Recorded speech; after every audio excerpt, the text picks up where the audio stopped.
Very bad future, eh? Yeah.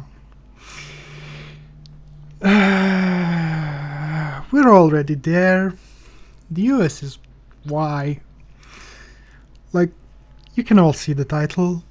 You know what we're talking about, so I gotta ask. US, why are you calling on NATO allies when you're not a member of NATO anymore? Like, that's the joke and the punchline. No one made you leave NATO. You did it entirely on your own. And overrode Congress to do it too. The thing about criminals and laws is that when the criminal in chief gets used to getting away with breaking laws, he takes that attitude into international waters and starts breaking international laws. Trade laws, laws of war, treaties, like NATO, which he cracked with these words like, listen to the question about Greenland. Why is it so important to own it? Please, go ahead, ma'am. Mr. President, why is it so important to you to own it when you have a military presence there, which you could expand to affect security? Because when we own it, we defend it. You don't defend leases the same way. You have to own it. Yeah, you don't defend leases, you have to own it. What was that pesky NATO treaty about exactly? Let's have a look. Right. The parties agree that an armed attack against one or more of them in Europe or North America shall be considered an attack against them all. Right there. So that's what Congress ratified, that's what the whole nation pledged their word, law, and their sacred honor to. And the commander-in-chief of the biggest military in NATO just said, nah. If it's not our territory, I won't treat it as an attack on our territory. We have to own it. And that, well... Here's the thing, boys and girls. Judgment of who's right or wrong in this case does not come down to a corrupt Supreme Court where he and his friends can just bribe the judges. Other sovereign states get to decide if he broke the treaty or not, if they are still allies or not. And it is very clear what their decisions were and are. They call it alarming and unreliable, but what they mean is no longer a reliable member of NATO. Because here's what happened when President Liar said those words. All the laws and rules he bent and broke. First, the President of the United States claimed the right to decide if Article 5 of NATO applies to Greenland or not. Second, to do that, the President of the US, on his own, seized the right to decide which territories, cases, and allies the founding Article 5 of NATO applies to. The treaty no longer defines that, only his personal judgment, as far as the US military is concerned. To do that, he also, in practice, demonstrated his stance that he also has the right and power to alter or ignore, at will, any of the other articles of NATO. Because why not? If he can alter one, he can alter any other. And since he is the leader of NATO, and every member is a sovereign state, he also demonstrated by example and set the precedent that every member of NATO has that same right, when it comes to the US, to decide for themselves if they will honor a call when the US calls next.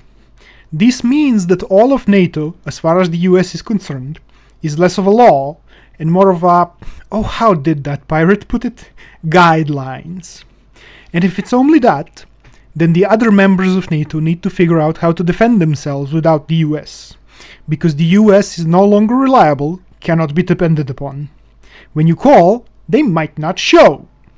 In practice, the President of the US abandoned the treaty, verbally at least. He replaced that treaty with a promise, fingers crossed, from President Liar.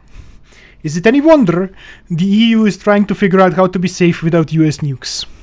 Because it has become beyond clear that if the current president decides not to honor the NATO alliance, the Congress of the USA, as it is now, won't make him uphold the alliance. For in the end, the NATO alliance is but a law they passed, and we've already seen how much Donald respects laws passed by Congress, only as far as convenient. The answer to the question this whole mess asks is as simple and obvious as anything. The EU creates and invests into an EU-wide defensive nuclear arsenal, probably sourced from the French nuclear industry.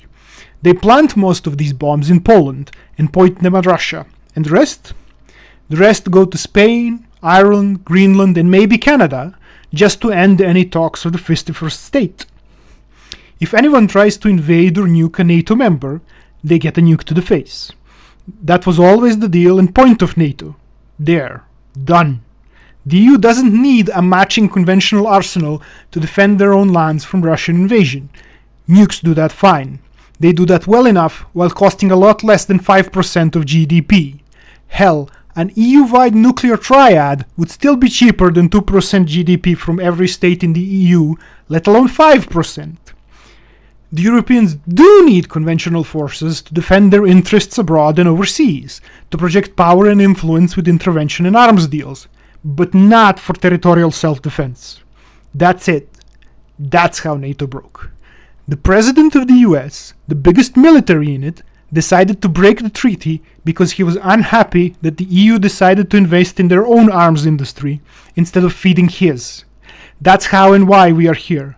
Because demanding the other members actually match that 2%, that was fine, folks agreed to that, and then didn't live up to it. But when he demanded 5%, they decided to build their own instead of buying his military. Because it always was and will be about money and power.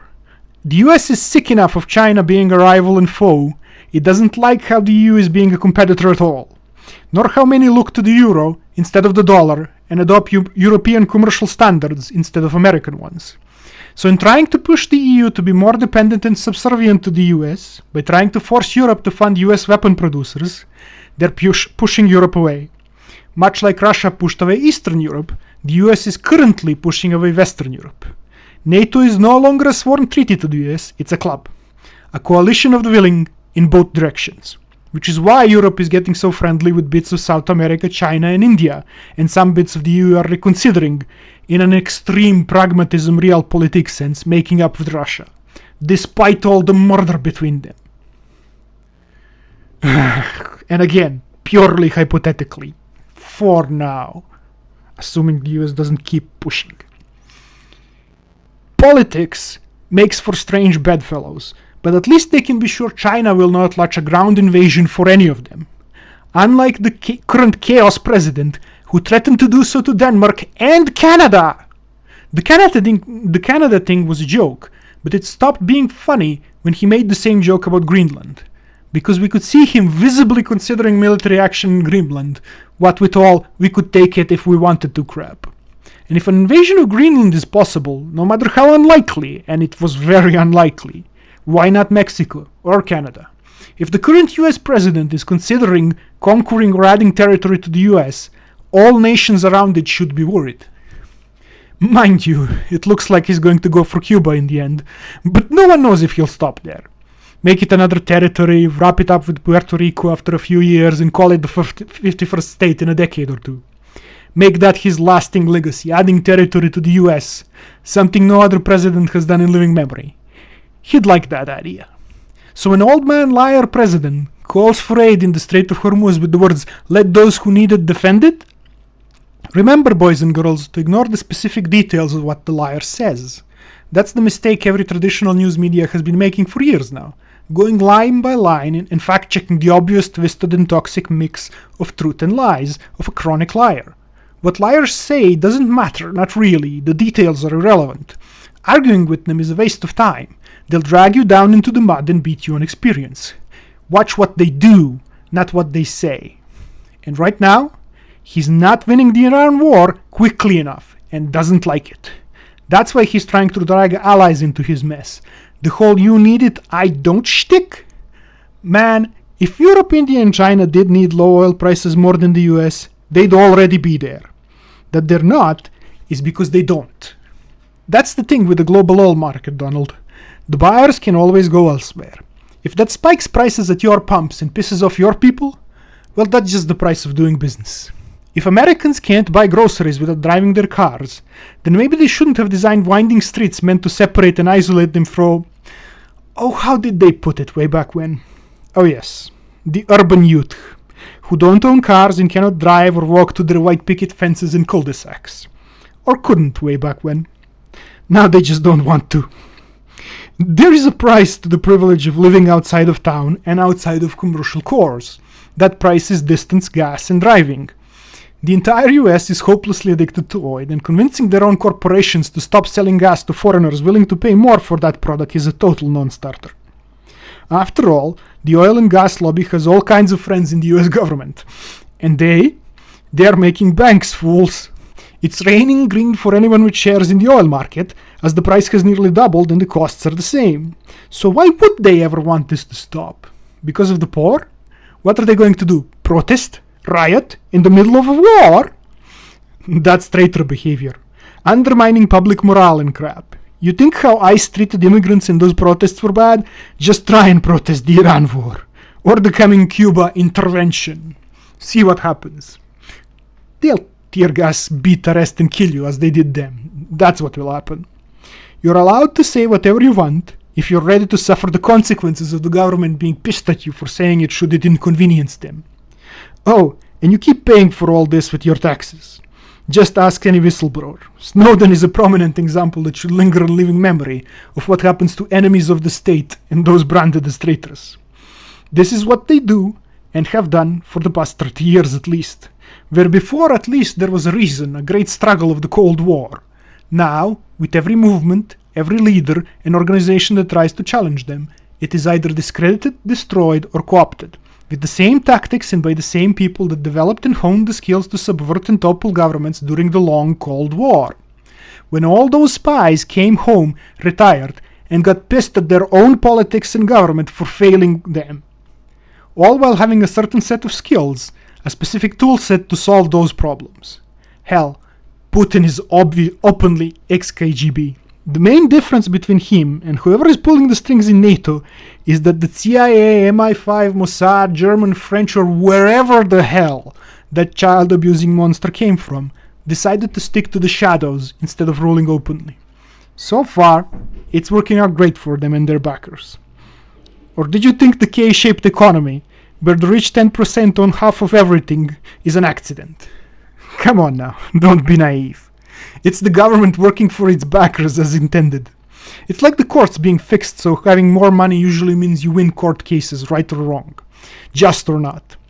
That's not an accident or a mishap, it's the system working as designed, to benefit the rich. Sure, there are some cases where justice prevails, but that's not what commonly or usually happens. The expected outcome is that either the side with more money or the side with the government in its corner wins. One person having as much wealth, as much of a voice in government where money is free speech through lobbying, as 9 others, that's the US of A. That's why the rich get richer and the poor poorer, because that is the government mandate, not anything else. When the majority of votes is measured in money, the rich win every election. Drain the swamp? Do you feel dry yet? Or are you stuck in place, slowly sinking, drowning with the rest of us? Are Epstein's monsters still free and still abusing little girls, right now? Is the private borrowing crisis about to crash in the name of profits and get another bailout? That sounds like something you'd do. Your government would do for you. Bail out the rich and let them keep owning the companies they drove into bankruptcy. That you, or is it them?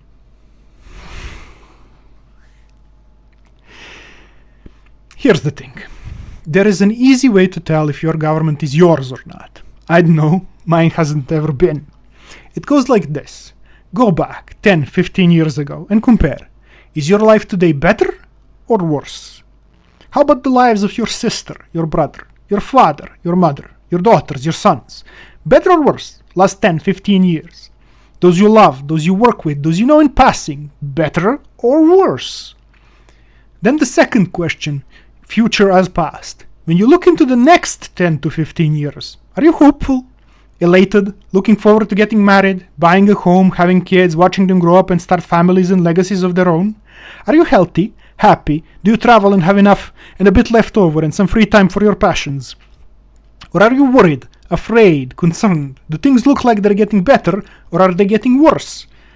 Did you have some small problem that got big because treating it took too long, was too expensive, and now your life is suffering and pain? Does your government tell you you're to blame? Because here it is, simple as can be. If life has been getting worse, day by day in the past, then you were ruled by a criminal government. One that wasn't of the people, for the people, by the people, but that serves someone else. Depending on where you live, it's some foreign government, some special interest, some secret cabal, it depends. And hardly matters. They all do the same thing. Things get worse because the government isn't looking out for you and yours first. The government works for them, whichever them it may be in your specific case. The same is true of the current government in your future. If the future is scary and uncertain instead of steady and hopeful, the current government works for them, not you and yours. It's that simple. Yes, there are tough times and unpredictable foes. History shows as much. But such times feel like tough times we're all going through together, with our political rivals and neighbors. We all suffer the same together, like Rosie the Riveteer. They don't make us feel like our neighbors are enemies. Foreign occupiers and criminals do that. It's basic bitch shit. Divide and conquer. So wherever in the world you are, whoever you are, no matter the circumstance, if you're divided, you are being conquered. And thus it falls to the EU and the remaining members of NATO to keep the principles of the alliance alive, for it has become quite clear that the US can't.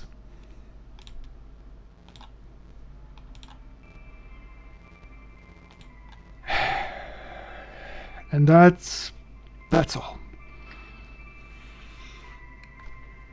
Thank you for your time, and I hope today is a good day, and tomorrow a better one. Good luck, and thanks for listening. And come back later if you want to hear more. That's all.